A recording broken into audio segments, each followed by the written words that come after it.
fans, to this week's edition of the Gridiron Show. Coach Littrell, thank you for joining us once again. Thanks.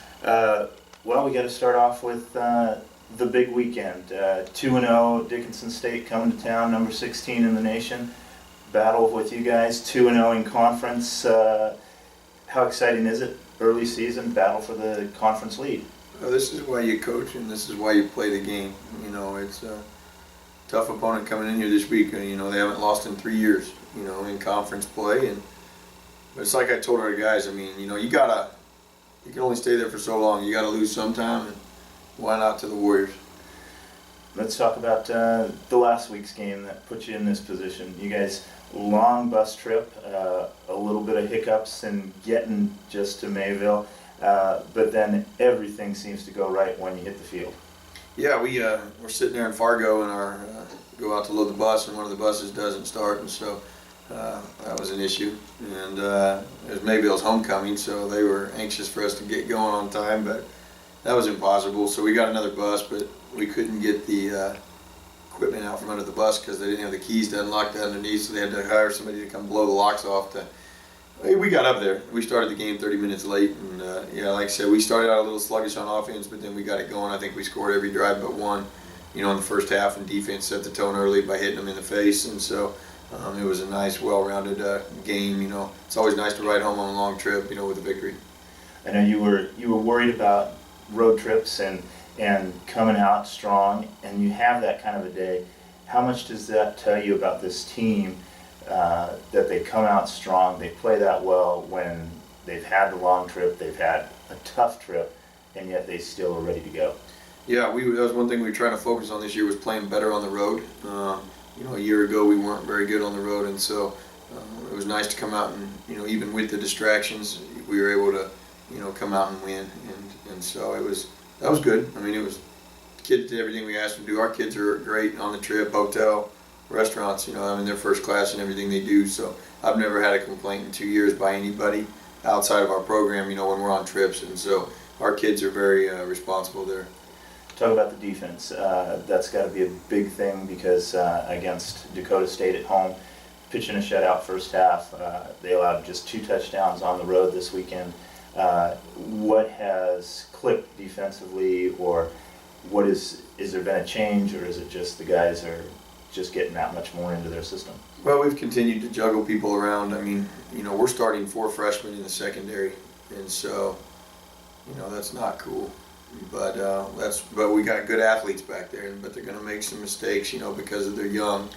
But they're getting better each week, and we've challenged our defensive line, our linebackers each week to get better and better and get to the quarterback, and they've done that. And so, but we haven't played an opponent like this either. So it's easy to do it when the going's easy, you know. But when the going gets tough, you know, and a tougher opponent steps into town, you know, we'll find out a lot about our kids this weekend. When we got to talk about the offensive line, you look at the numbers for Bo Evans and Hilton Joseph, and it's phenomenal. And then you realize somebody's giving them the time to pass and open up those holes. How impressed are you with the way the offensive line is clicking right now? Our offensive line's done a pretty good job. I don't like to give those guys too much credit because then they get lazy. But I love them. Those kids are working hard, and we're going to make some adjustments this weekend. We have our right tackles not playing for the next couple weeks because he decided to be selfish in last week's game, and so we're having to move things around. So we'll see how well we hold up. I know that's got to be a tough decision to discipline guys that are having a good season for you, but obviously it's something that I respect. A coach has to set the rules from the top down, and that's always a good standard when you're willing to maybe sacrifice a little bit to teach a lesson. So kudos to you for that. I mean, that's yeah, we'll see. But yeah, hopefully it doesn't hurt on the field. But let's talk about Dickinson State. What do you know about them? It looks like they're fairly balanced and very good. Yeah, they're balanced. They're big up front on both sides of the ball.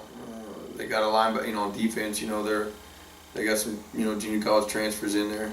They got probably the best corner in the conference. You know, outside of, you know, maybe our team. I don't know. You know, they've got 2 linebackers that are as good as anybody we've seen. You know, and so they're very sound on defense, and they've been used to winning. And so therefore they're always, they're in the right place at the right time.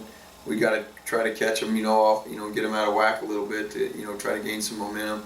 But they're good. I mean, they haven't won 17 straight games in conference they've won them for a reason. So, but at the same time, they haven't played us yet either. So I'm hoping that we can do some things we couldn't do a year ago, because I feel we're better than we were a year ago when we played them.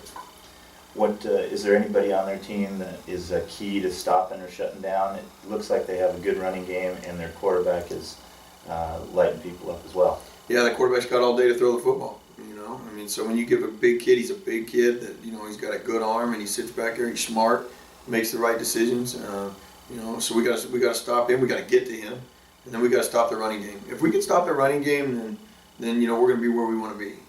I think so. It'll be all up to that on defense, and then getting off the field on third down. We've got to get off the field.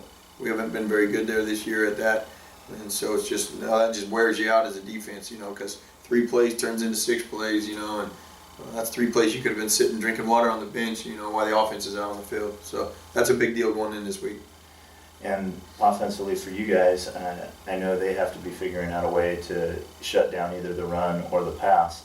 How nice is it that Hilton and Bo, the receivers, Jerkovon, all of these guys are giving you variety, options, and not making this team one-dimensional, but making them tough to defend? Yeah, I think that we've done a great job that way this year. They don't respect us, I guarantee you. They're thinking they're just going to come in and they're going to be physically better than us. I mean, I would think that if I was Dickinson State.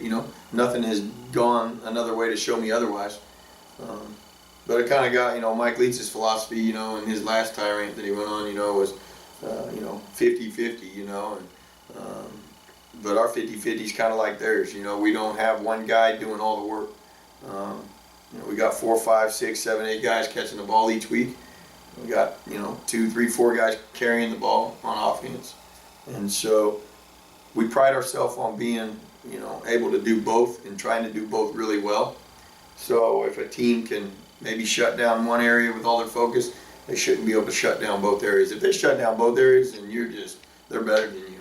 And so I think we have given ourselves a chance because we are multidimensional. We love to run the football, but we'll throw it, every time if we have to, if that's what it means to win the game. I want to remind you fans, kickoff 1 o'clock this Saturday. Dickinson State in town, the conference champions from the last couple of years, number 16 in the nation. Big game early in the season, could go a long way to determining who's going to be wearing the crown at the end of the year. Come on out, support your Warriors. Big weekend, 1 o'clock as we said, and come cheer them on to victory. Go Warriors.